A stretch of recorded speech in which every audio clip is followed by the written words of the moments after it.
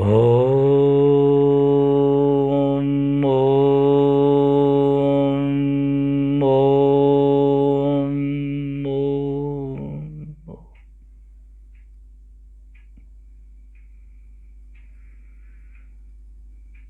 और ध्यान की इस स्थिति में संकल्प लेंगे, मैं नित्य प्रति सोने से पहले ओमकार ध्यान करूंगी, ओमकार ध्यान करूंगा।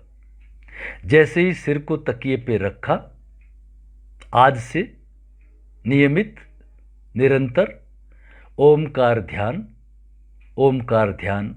पहले मिनट में सस्वर, फिर उपांशु धीमे स्वर में, फिर मौन अनाहत मन ही मन, वहाँ से ध्यान में। जैसे ही सिर को तकिए पे रखा, मैं 3 बार दोहराइए, सोने से पहले 3 बार ओमकार ध्यान, 3 मिनट के लिए ओमकार ध्यान, ओमकार ध्यान, ओमकार ध्यान। हे इष्ट, हे आराध्य, हे परमेश्वर, मैंने आज ये संकल्प लिया है, मेरा संकल्प सिद्ध हो, मैं नित्य प्रति उन्नति के मार्ग पर बढ़ती रहूं, बढ़ता रहूं। ओम शांति शांति शांति। अगर लेटे हुए हैं तो लेफ्ट साइड टर्न करके बहुत ही धीरे धीरे, बिना कोई झटका दिए हुए, दोनों हाथों का सहारा ले करके उठ करके बैठ जाएंगे। बाकी लोग अपने हथेलियों को आपस में रगड़ के, चेहरे पे, आँखों पे, गर्दन को नीचे झुका के, अंदर आते हुए प्रकाश को महसूस करते हुए, असतो माँ सद्गमय, तमसो माँ ज्योतिर्गमय, मृत्योर्मा अमृतम गमय। ओम शांति शांति। तो इस तरह से बहुत ही सरलतम एक आपको अभ्यास दिया है, आप इसको करके देखिए। एम्स में बच्चे दूसरे दिन आके बोले, सर हमारी डीप स्लीप बढ़ गई है, 1.5 घंटे से 2.5 घंटे डीप स्लीप हो गई। तो मैं समझा नहीं, मैंने भाई कैसे मेजर किया, उस समय मुझे इतना आइडिया नहीं था। तो आजकल MI वॉच पहनते हैं ना, वो बच्चों ने दिखाई कि ये देखिए सर, ये हमारी डीप स्लीप इतनी बढ़ गई। फिर उन्होंने लाके मेरे को भी एक MI वॉच भेंट की। मैंने कहा भाई मेरे कौन पहनता है, वो पढ़ी है। कहने का मतलब, तो सवाल ये है कि एक मिरेकल आता है, आप थोड़े समय ही सोएंगे, आपको आएगा। तो अपन इसको आगे लेके बढ़ेंगे। अनुलोम विलोम अगर आप पहले कर लीजिए, ये सब कराने बहुत ज़रूरी है, ध्यान ही हमारा उद्देश्य है। लेकिन होता क्या है कि आप कर रहे हैं या नहीं कर रहे हैं, है ना, तो वो पता नहीं। तो इसलिए मैं कोशिश करूंगा बाद में जूम प्लेटफॉर्म पे लेकर के इंटरैक्टिव सबको देख करके कौन क्या कर रहा है, क्या नहीं कर रहा है। क्योंकि आगे की जो अब यात्रा शुरू होगी ना, तो उसके अंदर कई चीज़ें देखने की होगी, समझाने की होगी, और कुछ पिक्चोरियल भी प्रेजेंट करने पड़ेंगे साथ में। तो इस तरह से होगा, तो उसमें थोड़ा वो बहुत ज़रूरी है। अर्जुन फिर कहता है योगेश्वर से, चंचलम ही मन कृष्ण प्रमाथिनी बलवत दृढ़म। हे योगेश्वर, ये जो मन है ना, बड़ा चंचल है, वायु से भी रोकना इसको बड़ा दुष्कर हो रहा है। तो उपाय क्या है? तो योगेश्वर बताते, अभ्यासेन तु कौन्तेय वैराग्येण च गृह्यते। प्रैक्टिस, डिटैच होकर के प्रैक्टिस प्रैक्टिस। और महर्षि पतंजलि क्या कहते हैं, स तु दीर्घ काल नैरंतर्य सत्कारा आसेवित दृढ़ भूमि। दृढ़ भूमि, सत्कार के साथ में निरंतरता, नियमितता, है ना, लगातार लगातार करते रहना पड़ेगा। देयर इज नो शॉर्टकट, है ना, बिल्कुल लगातार आप कम से कम ये 10-15 दिन का कार्यक्रम चलता है ना, उसको पूरा एक अनुष्ठान के रूप में करिए और फिर देखिए कैसे रिजल्ट आते हैं। हो क्या रहा है कि ध्यान की विधि तो सब बताते हैं, आज हमने थोड़ा सा ओमकार पे चर्चा की, हम इसको और थोड़ा इजी कर देंगे। जैसे बच्चों के लिए मैं देता हूँ ना, भाई अब उनको कहाँ मेडिटेशन का टाइम है, तो अजपा जाप दे देते हैं, सोहम जाप दे देते हैं, ताकि कुछ करना ही नहीं पड़े, दिन भर चलता रहे, आपको बैठने की कोई ज़रूरत नहीं, ठीक है ना। जैसे पणिहारन होती है ना, पणिहारन क्या करती है, देखिए घड़े के ऊपर घड़ा रखा हुआ है, पुराने ज़माने की पणिहारन होती थी, और काख में बच्चा भी होता था, और अभी अंगूठियाँ वगैरह नई कोई पहनी है, नथनी नहीं पहनी है, वो सहेली को उसकी बता भी रही है, लेकिन ध्यान कहाँ है, तेलवत घड़े के ऊपर, बिल्कुल वहाँ थोड़ा सा भी हिल गया तो गिर जाता। तो ऐसे ध्यान की स्थिति, काम करते चलो, नाम जपते चलो, कृष्ण गोविंद गोपाल गाते चलो। हम उस मार्ग के अंदर विदाउट इन्वेस्टमेंट ऑफ टाइम, ठीक है ना। मेरा योगा मॉड्यूल भी ऐसे ही होते हैं, विदाउट इन्वेस्ट। यहाँ पे एक चीफ जस्टिस थे अमिताभ राय सर, 2015 में, है ना। तो बोले कि मेरे पास सर क्या कहाँ टाइम है। लोगों ने कह दिया, डॉक्टर ने कह दिया कि आप योगा सर से बात करो। तो मैंने कहा मैं तो विदाउट इन्वेस्टमेंट ऑफ टाइम ठीक करता हूँ, वो कभी बाद में चर्चा करेंगे, और वो ठीक हो गए, ठीक है ना। तो सवाल ये है कि ये बड़ा अद्भुत मार्ग है। हमें ये नहीं कहना है कि भाई सरकारी हमारे क्यूरिकुलम में ये नहीं है, प्राणायाम नहीं है, ध्यान नहीं है। नहीं, इसमें क्या लगता है, थोड़ा सा लगता है। अभी से जब हमारे बच्चे आगे बढ़ेंगे ना, तो श्रेष्ठ बनेंगे, उनका जीवन आनंदमय होगा, है ना। तो आप सबके लिए बहुत बहुत शुभकामनाएं करते हुए, और आप कमेंट बॉक्स में ज़रूर लिखें, ठीक है ना। और ये वीडियो मैं उधर यूट्यूब पे भी करूँगा, योगा गुरु RC शर्मा, तो वहाँ पे भी आप उसको लाइक करें, सब्सक्राइबर करें, और अपने फ्रेंड सर्किल में भेजें, ठीक है ना, ताकि ज़्यादा से ज़्यादा लोग जुड़ें। अब विषय में हम अब प्रवेश करेंगे। अभी हम बाहर थे, इसलिए कि भी ज़्यादा से ज़्यादा लोग पहले इकट्ठे आ जाए, फिर हम आगे अब हमारे जो मूल विषय है ना, ध्यान और शिव स्वरोदय, जहाँ से हमारी सब मनोकामना पूर्ण हो, है ना। वो कैसे होगा, जो हम चाहते हैं अपने बच्चों के लिए, परिवार के लिए, उन्नति के लिए, व्यापार के लिए, वो सब हमारा जीवन एक आनंदमय हो। मैं भी उसका एक विद्यार्थी हूँ। अपन सब मिल करके उस कार्यक्रम को सफल बनाएंगे। बहुत बहुत धन्यवाद। आप सब के लिए बहुत बहुत शुभकामनाएं। आपने अपना अमूल्य समय दिया, बहुत बहुत आभार।